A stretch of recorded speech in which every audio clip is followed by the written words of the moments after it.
Баршаңызға қайырлы күн, каналыма қош келдіңіздер. Сіздермен бірге Айгерім. Рамазан айында ұстаған оразаларыңыз, дұға тілектеріңіз қабыл болсын. Бүгін сіздерге өте дәмді майонезсіз пайдалы салат және де ыстық тағамға, яғни лағманға арналған подлифтің рецептімен бөлісетін боламын.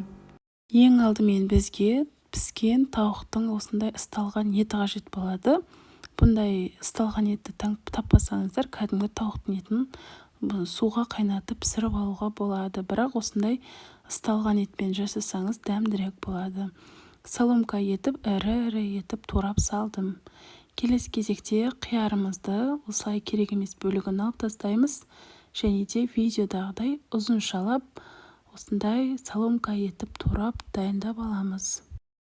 Барлық көкөністердің сыртқы бөлігін, қабығын тазартып жуып алыңыздар. Келесі кесек қызанақ. Қызанақты да дәл солай тең ортасынан бөлесіздер. Керек емес ортасындағы бөлігін алып тастайсыздар.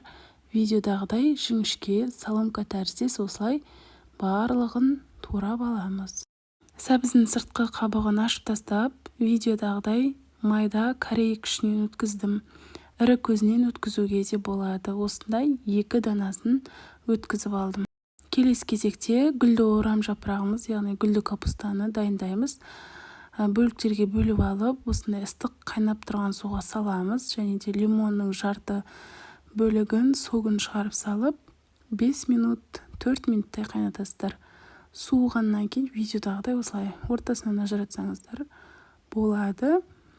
Немесе ірі-ірі көлемде салуға да болады, ол өз еркіңізде. Келесі кезекте соусымызды дайындайтын боламыз. Бөлек бір ыдысымызға сұйық май салып алдым. 1 шай қасық кориандр және де 1 шай қасық паприка және де сәбіз салатқа арналған приправа салдым. Паприка барлық жаңағы магазинде бар. Дәміне қарай аздаған тұз және де сәл ащы болу үшін қызыл бұрыштан салдым. Енді осындай горчица салдым, жарты шай қасық көлемінде.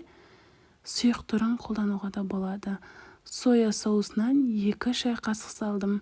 Осы кезде чеснокты үкіштен өткізіп, араластырып, осы соуспен бірге жасауға болады. Мен чеснокты соңынан қарай саламын, өйткені осы жерде ұмытып кетіппін.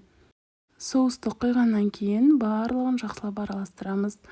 Өте дәмді, күшті болып шығады. Тауықтың етімен тіпті тойымды холодильникке араластырып болғаннан соң жарты сағат, 1 сағат көлеміне бетін жауып қалдырсаңыздар, дәмдеуіштері бір-біріне сіңіп, өте күшті болып шығады.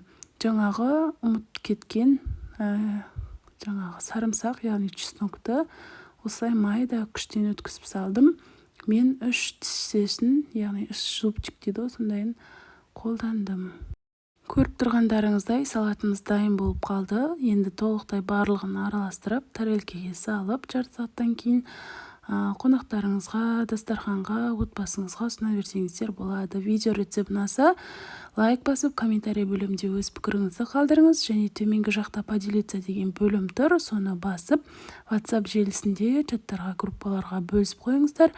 Осындай керемет салатты барлық адам жасап көрсін және де каналыма тіркелуді ұмытпаңыздар. Баршаңызға ас болсын. Қайырлы күн, құрметті оқырман. Бүгін сіздерге лағманға арналған подлифтің рецептімен бөлісемін. Өте дәмді болып шығады.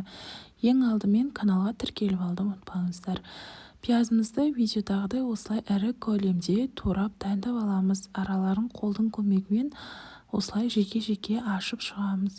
Етімізді осылай 4 етіп турап, майымызды құйып қуырамыз. Аздап қуырылғаннан кейін үстіне пияз саласыз және де болгар бұрышын 3 етіп саламыз. Полугорки болгар бұрышы керек, жартылай ащы бұрыш, ол да жақсы дәм береді. Міндетті түрде осы полугорки болгар бұрышын қосыңыз.